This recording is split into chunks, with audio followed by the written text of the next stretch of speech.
안녕하셨어요. 김명선 목사입니다. 지난주에는 우리 방송국에 좀 문제가 생겨서 방송을 못했습니다. 그래서 참 죄송한데요. 오늘은 전전주에 이어서 그대로 방송을 하겠습니다. 특별히 오늘부터는 요한복음 본문으로 돌아와서 본문을 가지고 강의하겠습니다. 가나 혼인잔치 19번째 시간입니다. 오늘의 본문 말씀은 요한복음 2장 1절로부터 11절까지가 되겠습니다. 내용은 이렇습니다. 사흘 되던 날에 갈릴리 가나에 혼인이 있어 예수님의 어머니도 거기 계시고 예수와 그 제자들도 혼인의 청함을 받았더니 포도주가 모자란지라 예수의 어머니가 예수에게 이르되 저에게 포도주가 없다 하니 예수께서 가라사대 여자여 나와 무슨 상관이 있나이까 내 때가 아직 이르지 아니하였나이다. 그 어머니가 하인에게 이르되 너희에게 무슨 말씀을 하선지 그대로 하라 하시니라 라고 문제가 발생된 걸 내용이 나왔고요. 거기 유대인의 결례를 따라 두세 통들 드는 돌 항아리 6이 놓였는지라 예수께서 저에게 이르시되 항아리에 물을 채우라 하신즉 아구까지 채우니 이제는 떠서 연회장에게 갖다 주라 하심에 갖다 주었더니 연회장은 물로 된 포도주를 맛보고 어디서 났는지 알지 못하되 물도온 하인들은 알더라 라고 그 처리가 됐고요. 연회장이 신랑을 불러 말하되 사람마다 먼저 좋은 포도주를 내고 취한 후에 낮은 것을 내거늘 그대는 지금까지 좋은 포도주를 뒀도다 하니라. 예수께서 처음 표적을 갈릴리 가나에서 행하여 그 영광을 나타냈음에 제자들이 그를 믿으니라 라고 하고 이렇게 결과를 맺음으로써 본문 내용인데요. 여러분이 교회에서 다 몇 번씩 또 여러 번 들어서 귀에 익은 본문 말씀입니다. 제가 오늘 강의 내용은요. 가나 혼인잔치 또 다른 말로 물이 포도주가 된 사건이다. 이렇게들 여러분 알고 계시죠. 그래서 예수님께서 사적인 생활을 마치고 공생에 행하던 첫 번째 표적이라는 거예요. 요한복음에 7가지 표적이 나오는 것 가운데에 첫 번째 표적이 오늘입니다. 그 다음에 컨텍스트를 몽고하니 2000년 전에 이 가나 혼인잔치 사건이 21세기를 살 오늘날 컨텍스트 속에서는 어떻게 재해석이 되어야 되느냐 하는 문제를 살펴보고요. 따라서 신학적이고 신앙적이며 참 종교적인 의미는 뭘까 이걸 한번 살펴보고요. 그러면 이 사건을 통해서 우리에게 오늘날 주는 교훈이 뭔가 하는 것을 생각해 보면서 결론을 맺도록 하겠습니다. 자, 그럼 의문점이 몽고하니 이 가나 혼인잔치 사건을 여러분 많이 읽고 들었을 텐데요. 몇 가지 매끄럽지 않은 부분, 다시 말하면 이해되지 않는 부분이 있을 거예요. 그게 몽고하니 분명히 마리아는 청함을 받았는데 청함을 받은 사람이 포도주가 떨어졌을 때 제일 먼저 주체적으로 앞으로 나서서 이 문제를 해결하려고 하는 이유가 뭘까? 그렇다면 이 청함을 한 사람과는 어떤 관계일까? 이게 좀 궁금하겠고요. 두 번째는 몽고하니 왜 마리아는 이 문제가 됐을 때에 이 문제를 예수께 부탁을 했을까? 그렇죠? 마리아나 예수의 가정에 청을 받은 사람이기 때문에 자기 사건 아니잖아요. 그런데 주체적으로 앞으로 나서서 이 문제를 해결하면서 예수께 부탁했다는 거. 왜 그랬을까요? 이게 궁금하고요. 세 번째는 몽고하니 예수는 단호히 마리아의 청을 거절하지요. 나와 무슨 관계 있습니까? 라고 하지만은 결국은 나서서 이 문제를 해결했다. 그 예수님께서 왜 이렇게 번복을 했을까? 이것도 궁금하고요. 아마 세 부분이 이 사건에서 좀 이해가 덜 되는 부분일 거예요. 아마 이 부분을 명쾌하게 해석하면서 우리에게 주는 교훈을 살펴보도록 하겠습니다. 세 가지 관점에서 이걸 접근해야 될 거예요. 신학적 관점이 몽고하니 사생활 30년을 마치고 공생애 3년 시작하는데 첫 번째 사역이거든요. 첫 번째 사역에서 이 포도주 사건을 다룰 이유가 뭘까? 신학적인 면을 한번 접근해 보고요. 두 번째는 성경적 관점인데 포도주 사건은 공관복음에서는 언급이 없어요. 마태마가 누가에는 없단 말입니다. 특별하게 요한복음에서만 취급하는 문제거든요. 그것도 또 제일 첫 머리에 2장에 이 사건을 배치를 했어요. 중요하기 때문에 그렇지 않겠어요? 그게 무슨 뜻일까 하는 성경적 의미를 따져보고요. 신앙적 관점 몽관이 그러면 이 사건이 오늘날 우리에게 주는 교훈이 뭘까 하는 것을 생각해 보자는 거예요.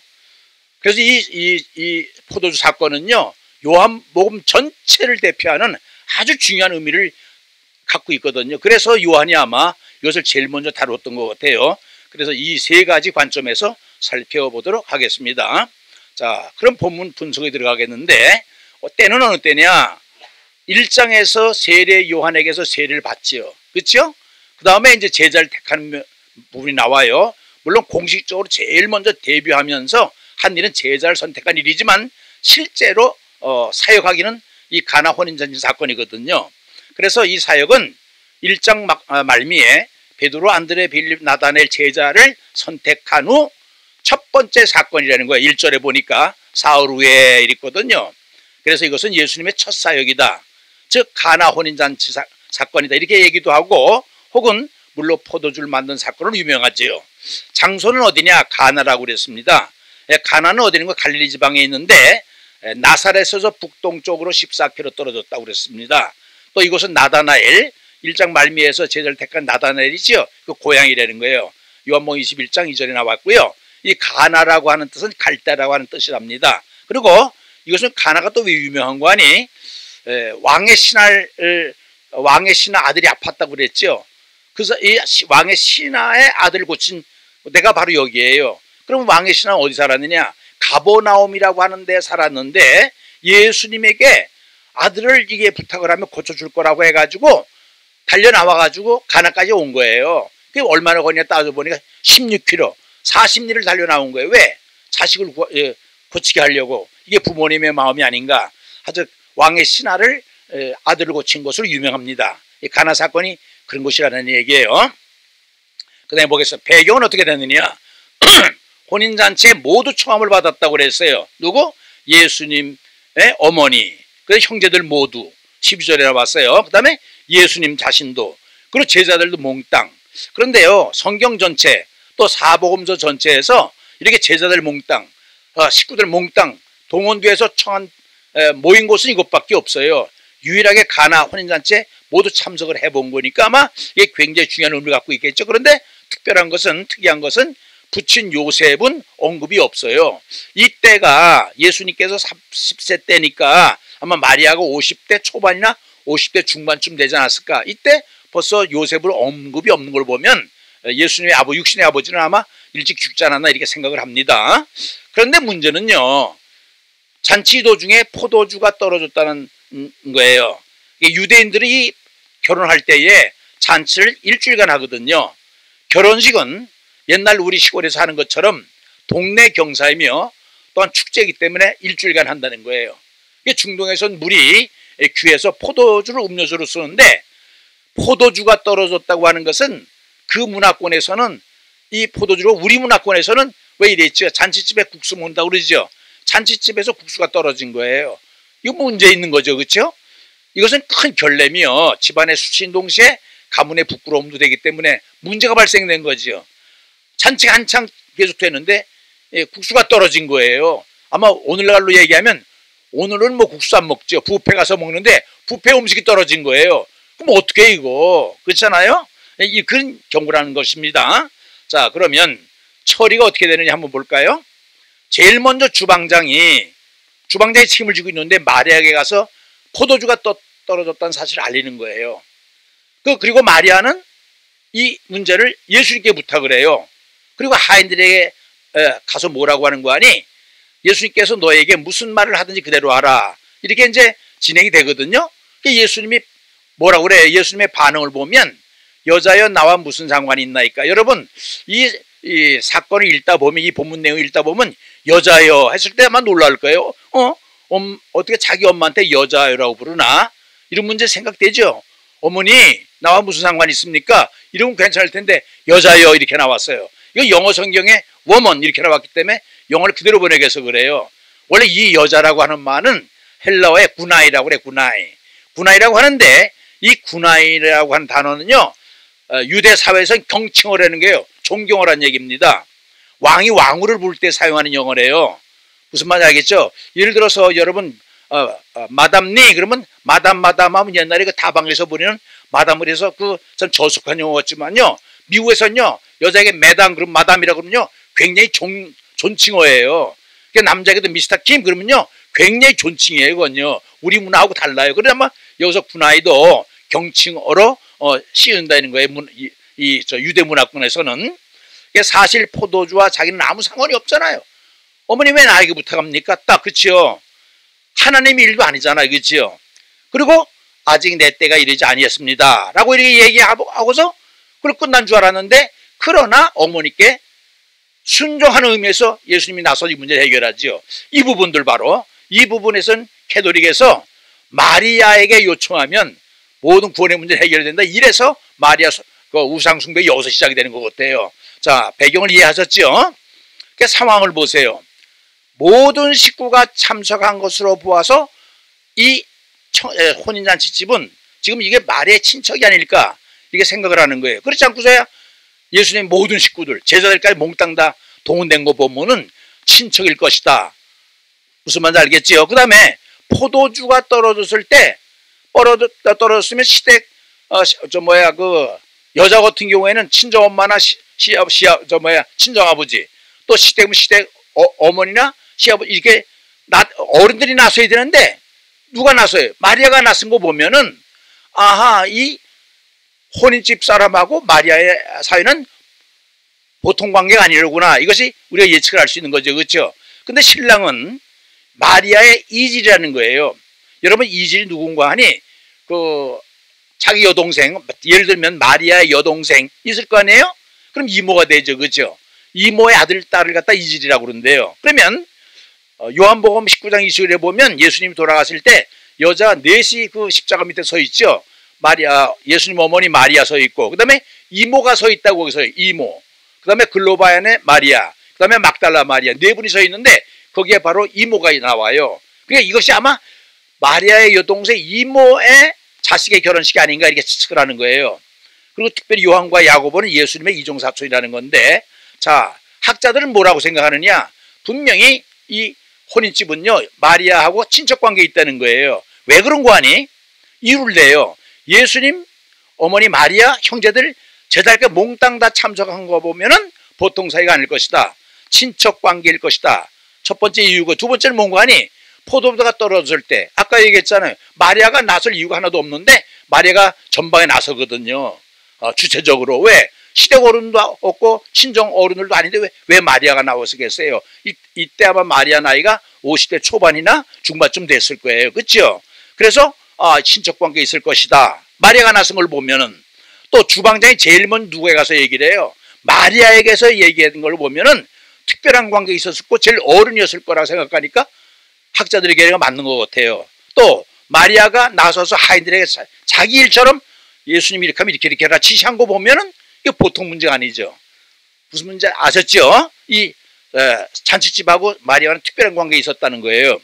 그리고 마리아가 이 잔치집에서 특별한 위치에 있었을 거다 그랬는데, 옛날에 예수님이 났을 때에 헤롯 대왕이 죽이려고 할 때 이집트로 잠깐 피신한 적이 있었지요. 동방박사들이 올 때쯤에서. 그래서 그때에 이집트에 갔을 때 거기 이집트에 사원이 있는데 거기에서 이집트에 꼽딩 문서라는 게 있대요. 꼽딩 문서를 보니까 이 가나 혼인 잔치 사건이 나오는 거예요. 거기에 내용이 나오는데 거기에 신랑은 예수님의 이모다 이렇게 꼽딩 문서에 나오는데요. 무슨 말인지 알겠죠? 아까 요한복음 19장에 25절에 예수의 어머니 이모도 있었다는 걸 얘기했잖아요. 그래서 거기는 분명히 이렇게 이 잔치는 예수님의 그 이모 잔치였다 이렇게 명시되어 있대요. 그 다음에 그럼 예수님의 처리를 한번 볼까요? 예수님께서 뭐라고 얘기했어요? 항아리에 물을 채우라. 이 9가지 채웠다는 거예요. 유대인의 결례를 따라. 이 결례는 뭔가 하니 장로들의 유전을 말합니다. 여러분 성경 보면 장로들의 유전은 그렇게 말 많이 나오죠. 유전이 뭔가 하니 영어로 old tradition, 다시 말하면 oral tradition, 전통적으로 전해 내려오는 그 법칙을 얘기를 하는 거예요. 여러분 모세 율법이 있지요. 십계명이 있고 모세 율법이 있는데 모세 오경이라고 그러죠. 이 오경과 율법 외에 이 율법을 지키기 위해서 또 구체적으로 사람들이 만들어낸 행위 규범이 있어요. 의식적으로 신앙적으로 종교적으로 규율을 613가지. 요전에 그랬죠. 뭐뭐 하지 마라 라고 하는 거 248가지. 그 다음에 무엇 하라 라고 하는 거 365가지 해서 토탈 613가지를 율법을 지키기 위해서 행위규범을 만들어 놓은 거예요. 무슨 말 알겠죠? 율법의 세부적 행위규정으로 생활 규칙을 만들어 놓은 거예요. 그건 누가 만들어 놓은 거 아니? 랍비가 있어요. 랍비는 선생님을 랍비라고 그러잖아요. 스승을. 유대 프린스라는 사람이, 이 사람은 AD 135년에서 200년까지 산 사람인데, 이 사람이 BC 300년 전서부터 AD 800년, 그러니까 1100년 사이에 있는 구전율법, 오랄 트레디션을 집대성해가지고 성문화시켜서 생활 규칙으로 만든 사람이 바로 이 사람이에요. 그것이 유대 전통으로 결례로 이렇게 전통을 내려오는 거예요. 그래서 일명 율법의 울타리다. 다시 말하면 율법을 잘 지키기 위해서 행위규범을 만들어 놓은 것이라는 겁니다. 이게 그것이 결례고 장로들의 유전이라는 거예요. 그래서 유대인들은 이 지혜서라고 하는 탈무드가 있죠. 유대인의 지혜서, 그 탈무드 속에 이 장로들의 유전이 들어있다는 것입니다. 그래서 어떤 상황이에요? 두세 통들은 도랑아리가 있었다고 그랬죠. 용도는 뭐냐? 도랑아리는 장로들의 유전을 따라 시장에서 돌아와 또는 어느 잔치집에 가서 반드시 손을 닦는 규정이 있어요. 거기는 사막이기 때문에, 그렇죠?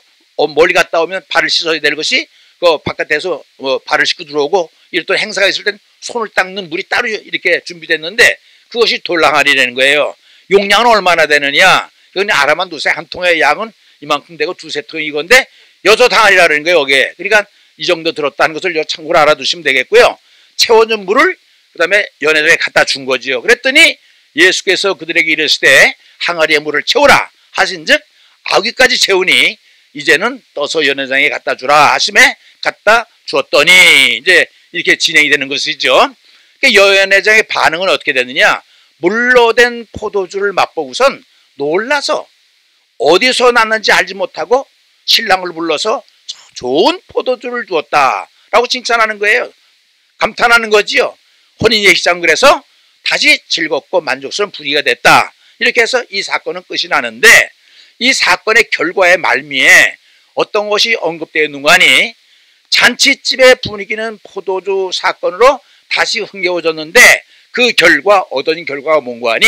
첫째, 하나님께는 영광이 됐다는 거예요. 그 11절 보니까 말미에 영광을 나타내시며 그랬더니 결국 이 포도주 사건은 하나님께 영광이 됐다는 거예요. 이 사건을 통해서. 두 번째는 뭔가 하니? 주님께서는 하나님의 아들이 되신다는 신성이 드러났다는 거죠. 누가 감히 물로 포도주를 만들어요? 그래서 요한복음 1절에 육신이 되어서 이 땅에 오신 하나님이 언급되어 있지만 실제로 사역할 때에 하나님의 예수 그리스도의 존재는 하나님의 아들이라고 하는 것, 하나님이라고 하는 신성이 이 사건을 통해서 드러났다는 거지요. 그 다음에 제자들에게는 어떤 일이 벌어졌느냐? 예수를 믿게 되는 확신이 생긴 거죠. 11절에 보니까 제자들은 예수를 믿으니라고 그랬어요. 앞으로 예수님과 3년 동안 동거동거를 할 텐데 이 사건을 통해서 확 믿어진 거죠. 이 사람은 우리가 따라다닐 만한 보수가 되겠구나. 아마 이렇게 믿음이 생겼던 것 같아요. 왜? 보통 일이 아니죠. 누가 감히 물로 포도주를 만들어요. 그렇죠? 이건 보통 사람 아닐 거 아니에요. 이건 바로 요한 1장에서 말하는 하나님이 오셨구나. 육신이 되신, 말씀이 육신에 있다는 것은 하나님이로구나. 이런 확실히 믿는 계기가 됐다는 거예요. 그렇지 않겠어요? 그렇지 않고서 어떻게 3년 동안 예수님을 따라다닐 수 있겠어요? 이게 동기가 됐다는 거죠. 또 마리아에게는 예수에 대한 더 깊은 신뢰가 생긴 거죠. 이 마리아가 예수를 신뢰하는 신뢰는 또 따로 나와요. 그때 가서 언급하겠습니다. 마리아의 반응을 보세요. 마리아를 잠깐 주시해 보자고요. 그 포도주가 떨어졌을 때 마리아가 제일 먼저 취한 행동은 뭐예요? 예수께 가서 요청을 하죠. 포도주가 떨어졌다. 이게 뭐예요? 벌써 마리아는 예수님이 이 문제를 해결할 수 있는 기대를 갖고 있었던 거예요. 그리고 하인들에게 가서 예수가 시킨 대로 하라 하고 일러준 점을 보면 분명코 이 문제를 능히 예수는 해결할 수 있으라고 확신이 있었던 거예요. 그러니까 마리아에게는 기대와 확신이 확실히 가지고 있었던 거죠. 마리아의 확신이 어디서 왔을까? 마리아에게 그 예수를 신뢰하는 믿음은 어디서 왔는가라고 제가 성경을 찾아봤어요. 봤더니 적어도 5가지 근거가 아니겠는가 생각을 하는데, 제일 먼저 예수님 잉태시에 천사가 와서, 가브리엘 천사가 예수의 마리아에게 와서 뭐라고 그랬어요? 은혜를 받은 자여 평안할지어다. 이렇게 하고선 너는 하나님의 은혜가 내게 임했다고 그랬죠. 그리고 너는 앞으로 아들을 낳게 될 때는 예수를 알아. 깜짝 놀랐죠. 내가 처녀인데 어떻게 남자를 알지 못하니 아이를 낳습니까? 하는데 내가 결혼하면 아들을 낳게 될 것도 놀랍지만 이름까지 지어주잖아요. 그 이름을 예수라라는 거예요. 더욱 놀란 것은 이 아들은 하나님의 아들이라는 거예요. 하나님의 아들이 된다. 그러고선 내가 어떻게 그걸 할 수 있습니까? 했더니 성령이 너에게 함께하고 하나님의 능력이 너에게 임했다. 이게 놀라운 이 사실을 듣고 이건 나한테 큰 앞으로 무슨 일이 문제가 생기겠구나 아마 감을 잡았을 거예요. 그래도 또 놀라운 사실은 내 친척 엘리사벳 있지. 그 사람 나이가 많아서 애 못 낳는데 벌써 임신한 지 5개월 되었어. 이거까지 알려니까 죽어보면 이거 보통 문제가 아닌 것 같아요. 특별히 하나 또 뭐냐면 엘리사벳의 축복 아까 들었죠. 엘리사벳 그 마리아가 갔더니 딱 들어갈 때 보니까 참 복을 받은 여인이요. 마리아에게 얘기하죠. 그리고 내 태에 있는 아이도 복이 있다 하면서 내가 들어올 때 그 외침이 있었다고 축복을 하잖아. 엘리사벳. 이걸 봐서 들었고, 또 예수님 당시에 목자들이 와서 방문하잖아요. 천사들이 알려줬다는 거예요. 와서 전부 와서 절하는 거예요. 또 동방박사들 예물 갖고 오죠. 이게 보통 문제가 아니라는 것을 벌써 마리아가 직접 천사의 음성을 들었지만 이 사건을 통해서 이거 보통 문제가 아니로구나. 앞으로 태어날 아이는 보통 아이가 아니로구나 감을 잡았는데, 또 결정적으로 또 한 사건은 뭐인 거 아님? 예수님이 어린 시절에 자라난 과정 같은 건 성경에 없는데 딱 한 군데 언급되어 있죠. 누가복음 2장 41절에서 49절까지 언급되어 있는데, 예루살렘에 그 유월절 지키러 올라갔다가 잊어버렸잖아요. 예수님을. 3일 만에 찾았는데 랍비들하고 토론을 하고 있는 거예요. 그래서 너를 찾았는데 왜 여기 있느냐라고 예루살렘에 올라가가지고서 물었더니 예수가 하는 말이 뭐라고 그래요? 나를 어찌하여 찾으셨나이까? 내가 내 아버지 집에 있어야 될 줄을 알지 못하였나이까? 내 아버지 집? 그러니까 마리아가 옛날에 천사가 이 고지해 준 것도 생각날 거니까 이러한 근거를 통해 가지고 마리아는, 그런데 그 동방박사들 목자들이 와서 그 말을 했을 때, 경배할 때 성경 본문요 뭐라고 나왔냐면 누가복음 2장 20절에 보면요, 마리아가 목자들이 하는 말을 마음에 두었다 그랬습니다. 마음에 두었던 것이 이런 사건들을 통틀어서 이제 가나 포도주 만드는 사건에서 나타난 거죠. 무슨 말인지 알겠죠? 믿음이 생긴 거예요 벌써. 그래서 자, 그렇게 결론 내리면서 그러면 이 물이 포도주가 됐던 사건이 오늘날 우리에게 주는 교훈은 뭐냐 했을 때, 변화라는 게 변화. 물이 포도주가 된 것처럼 이 기독교는 변화의 종교라는 거예요. 그럼 뭐가 변화됐느냐 한번 따져봤어요. 제가 칼라가 변했다. 그렇죠? 물은 무색이죠. 색이 없잖아요. 그런데 붉은색이에요. 이건 무슨 뜻일까요? 예수 믿는 사람은요 분명한 칼라가 있어야 돼요. 그 삶에 있어서나 그 언어에 있어서나 그 얼굴에 있어서나 뭔가 다른, 예수 믿는 사람은 칼라가 있어야 돼요. 다른 사람과 다른, 구분되는. 두 번째는 뭐냐? 맛이 달라요. 예수 믿는 사람은 맛이 있어야 돼요. 다른 사람하고 뭐가 구분이 돼? 저 사람은 굉장히 성실해. 사람이 진실해. 한 번 약속한 거 꼭 지켜. 뭔가 사람이 맛이 있어요. 인격이 훌륭하다는 얘기 되겠죠? 신앙이 훌륭하다는 얘기 되겠죠? 사람이 맛이 있어야 돼요. 인간관계 속에서 사람이 맛이 있어야 되지 않겠습니까? 세 번째, 밸류가 변했다는데 값이 달라진 거지요. 제가 이 설교를 하면서 미국에서, 저는 술과 담배를 몰라요. 미국에서 37년을 살았는데도 술과 담배를 몰라서 내가 우선 설교를 준비하기 위해서 그 매니저를 찾아갔어요. 먼스라고 하는 마켓이 있는데 미국 매니저를 만나가지고, 혹시 나이가 지금 목사인데 설교를 하려고 하는데 포도주를 구경시켜 줄 수 있습니까? 했더니 팔로우미, 잘 따라오래요. 따라갔더니 창고 속으로 가더라고요. 근데 술이 꽉 찼어요. 보니까 거기 박스 하나 뜯더니 포도주를 이렇게 보이면서 이게 포도주라는 거예요. 그래서 붉은색을, 내가 포도주가 붉은색이라고 그때 알았어요. 이게 얼마입니까? 그랬더니 $79, 79불이래요. 여러분, 미국에서 물은요 1갈런은 1불 90센트거든요. 마켓에서 1불 90, 약 2불 되는데 79불이면 어떻게 돼요? 약 3, 40배 되는 거 아니에요? 굉장히 비싸요. 물값은 1불 90인데 이 포도주 값은 한 병에 79불이래요. 그런데 마켓 그 옆에 술만 전문으로 파는 큰 마켓이 있어요. 마켓이 얼마나 큰 거 아니? 한국에 나와 있는 이 여러분 그 코스코 있죠. 코스코만 해. 근데 거기는 술만 있어요. 내가 보니까 100만 가지 되는 거 같아. 전 세계는 술은 다 와 있는데요. 한 구석에 가니까 이 자물쇠를 잠그는 데가 있어요. 딱 들여다 보니까 굉장히 오래된 포도주가 쭉 있는데 붉은색을 보니까 포도주 같아요. 근데 1800 몇 년도 건데 한 병에 얼마나 6,500불이에요. 병 하나 6,500불. 깜짝 놀랐어요. 포도주가 저렇게 6,500불짜리가 있는가? 저런 건 어떤 사람이 사 먹나? 내가 궁금했거든요. 근데 몽관이 물은 가치가 없어요. 그런데 포도주는 한 병에 79불. 시간이 오래된 거는 6,500불을 받더라고요. 여러분, 가치가 달라요. 벌써 포도주는요. 예수 믿으면 가치가 달라지는 거예요. 무슨 가치일까요? 우리가 죽을 수밖에 없는 죄인이지만 하나님의 자녀가 된 거예요. 무슨 말인지 알겠어요? 죄인이 아니라 의인이 된 거예요. 이 놀라운 가치는 돈으로 계산할 수 없겠죠. 그렇죠? 6,500불보다 더 비쌀 거예요. 또 네 번째 용도가 달라. 유징은 이 용도가 달라진 거예요.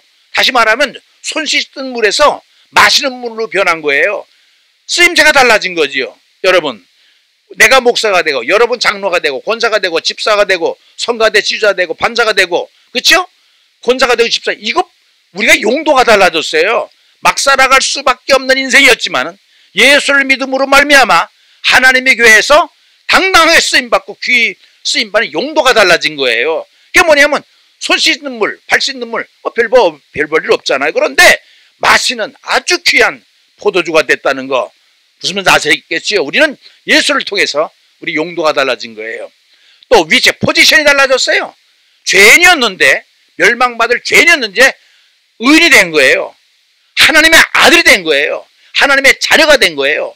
멸망할 수밖에 없는 우리가 이제는 천국 백성이 된 거예요. 포지션이 달라졌어요.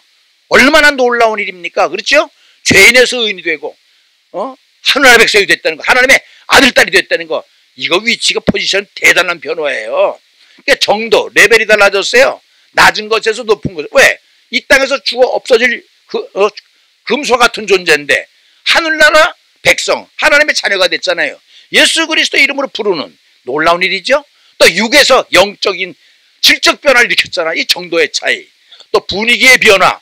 모자라서 아우성 실 뻔했는데 넉넉하고 맛있는 포도주가 돼서 잔치집과 같은 기쁨. 이거 뭔가 하니? 기독교는요, 구원을 통해서 잔치집과 같은 기쁨을 살아야 된다. 소망을 가지고 살아야 된다 하는 것을 우리가 여기서 배울 수 있어요. 그래서 한마디로 요약하면 기독교는요, 변화의 종교라는 거예요.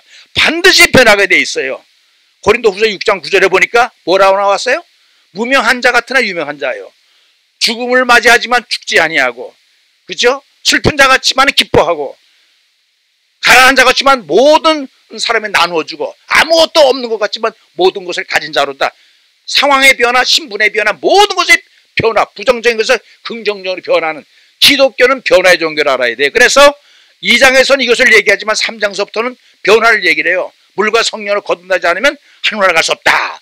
그 다음서부터 4장은요, 이 가나 혼인잔치 사건은요, 이 포도주 사건을 통해서 첫째 알 수 있는 건 뭔가 예수의 신적 능력이 나타났다는 거예요. 예수는 메시아라는 거예요. 그리스도라는 거예요. 하나님이라는 거예요. 말씀이 육신이 돼서 이 땅에 오신, 역사 속에 들어오신 바로 그 하나님. 무슨 말인지 알겠지요? 그걸 나타내는 거예요. 물이 포도주가 됐다는 사건은. 둘째는 뭔가 하니? 기독교는 변화의 종교라는 거예요. 성도는 변해야 된다는 거예요. 예수를 믿으면서 변하지 않았다면 그건 문제 있는 거예요. 모든 것이 변해야 된다는 거 아까 말씀드렸죠? 말이 바뀌고 생각이 바뀌고 삶이 바뀌고 그렇잖아요. 생각이 바뀌면 의식이 바뀌면, 그죠? 생각이 바뀌면 삶이 변하고 행동이 바뀌고 인간관계가 바뀌고 환경이 바뀌고 언어가 바뀌고 다 바뀌잖아요. 기독교는 변화의 종교라는 거예요. 그 다음에 세 번째, 성도의 삶은 믿음과 순종이다. 이게 뭔가 하니? 보세요. 그 마리아가 벌써 그리스도에게, 예수에게 부탁했을 때 예수님께서 노했지만은 들어줬잖아요. 그렇죠? 그래서 이 벌써 마리아가 예수 그리스도를 믿었다는 거, 또 종들에게 뭐라고 그랬어요? 예수가 무슨 말 하는지 그 들어라 했을 때 무조건 들었잖아요. 그러니까 여러분 이거 아셔야 돼요. 믿음과 순종은 함께 가요. 믿음에서 제일 중요한 게 순종이에요. 야고보서 2장 21을 보면은 믿음은 행함과 같이 일하고 행함으로 믿음이 온전케 된다, 이런 말이 있어요. 이 믿음은요, 행위, 순종을 통해서 함께 가면서 완전해지는 거예요. 그 얘가 바로 아브라함 아닙니까? 이삭을 바치려 했을 때 정말 그 모리아 산에서 바칠 때에 큰 축복을 받잖아요. 여러분, 믿음은 순종입니다. 굉장히 중요해요. 그래서 이 사건을 통해서 마리아가, 예수님이 또 마리아에게 순종한 것이나 또 종들이 예수의 말씀에 순종한 것처럼 믿음과 순종은 함께 간다는 거 꼭 기억하시고 우리가 순종의 도를 배워야 될 것 같습니다. 그 순종을 통해서 믿음은 완성된다는 거 기억하시고요. 그럼 어떻게 변화가 되느냐? 그게 궁금하겠지요. 오직 성령을 통해서만 가능하다는 거예요. 내가 전에 말씀드렸지만은 사람은 두 가지를 통해서 변화됩니다. 교육을 통해서, 또 하나는 성령을 통해서. 그러나 교육은 한계가 있어요. 그러나 성령을 통해서 완전히 변할 수가 있어요.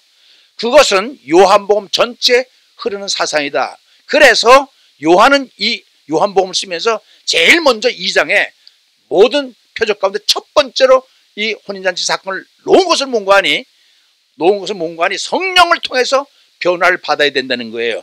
구원을 받아야 된다는 거예요. 무슨 말인지 알겠죠? 그래서 요한복음은 성령에 관한 책이에요.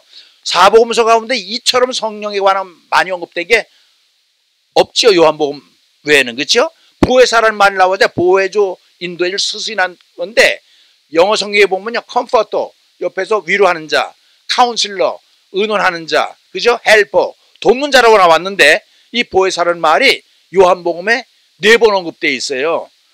14장에 2번 나오고 15장에 1번 나오고 16장에 1번 나오는데 성령이 그만큼 중요하기 때문에 여러분 이 영에 관한 거 그걸 알려면 요한복음을 읽어야 돼요. 그래서 사도 요한이 요한계시록을 쓴 것은 우연한 일이 아니에요. 영적인 것을 굉장히 강조하는 또 영의 사람 요한이기 때문에 그것을 해낼 수 있었던 거예요. 그래서 성령은 변화의 영이다. 여러분 성령 가는 곳을 다 변화시켜요. 속성이 그래요. 성령이 뭐예요? 성령은 하나님의 영, 성령은 예수의 영이기 때문에 이 성령이 가는 것을 모두 변화시켜요. 그래서 원수도 사랑하게 되고요. 부정적인 것도 긍정적으로 바꾸고요. 무에서 유를 창조하고요. 안 되는 게 없어요. 모든 것을 변화시켜요. 인간은 능동태가 아니라 수동태다. 이거 뭔가 아니? 물 스스로가 포도주를 낼 수 있어 없어요? 없잖아요. 고장난 시계를 스스로 고칠 수 있어요? 안 되잖아요. 주인이 고쳐야 되잖아요. 물도 예수님이 물을 통해서 포도주를 만들듯이 인간은요 수동태다. 당하는 거예요. 주님이 오셔서 우리를 만들어줘야지 내가 뭐 할 수 있는 게 아니에요. 그리고 뭘 할 수 있느냐? 불교를 보세요. 스스로 해탈 깨닫는데요. 스스로 못해요. 피조물이 어떻게 혼자 해요. 모든 종교는 찾아가지만 우리 기독교는 우리 하나님께서 우리를 찾아오신 거예요. 이게 달라요. 참 종교는 그게 달라요. 인간이 찾아가는 종교가 아니라 찾아오는 종교예요. 그러니까 우리는 능동태가 아니라 수동태라는 거예요. I am not but 용법이 있다고 그랬죠. Not me, but 성령님. 그래서 주체는 전적으로 성령이라고 하는 것을 이 요한은요 2장 3장 4장 끝까지 나가서 성령 얘기를 해요. 여러분 꼭 기억하시고 요한복음은 성령장이라는 거, 우리 예수 믿는 사람은 반드시 성령을 받아야 되고 변화해야 된다는 거, 이 가나 혼인잔치 사건에서 우리가 이것을 깨달을 수 있는 또 배울 수 있는 귀중한 교훈이 되는 것입니다. 아무쪼록 성령을 통해서 여러분 참 이렇게 긍정적인 삶을 살아가는 여러분 되시길 주의 이름으로 축원을 드립니다. 자, 그럼 잠깐 기도할까요? 고마우신 아버지 하나님 고맙습니다. 오늘 이 가나 혼인잔치 사건을 통해서 귀한 진리와 교훈을 얻게 하심을 감사합니다. 그렇습니다. 우리는 변화되어야 되는데 말이 변화해야 되고 생각이 변화가 돼야 되고 삶이 변화해야 되고 모든 것이 변화해야 되는데 아직까지 변화되지 못한 것은 아직까지 우리가 변화를 받지 못한 증거일 것입니다. 물 상태에 머물러 있어서는 안 되겠습니다. 우리 다 예수 그리스도를 통해서 변화를 받아 참 맛이 있고 용도가 다르고 쓰임새가 다르고 가치가 다르고 그렇죠? 이렇게 변하는 포도주가 될 수 있도록 은혜를 베풀어 주셔서 이 요한복음 말씀을 통해서 가나 혼인잔치 사건을 통해서 다 성령을 통해 변화받아 하나님의 백성으로서의 삶으로 변화될 수 있도록 축복해 주시옵소서. 존귀하신 예수 그리스도의 이름으로 간구했사옵나이다. 아멘.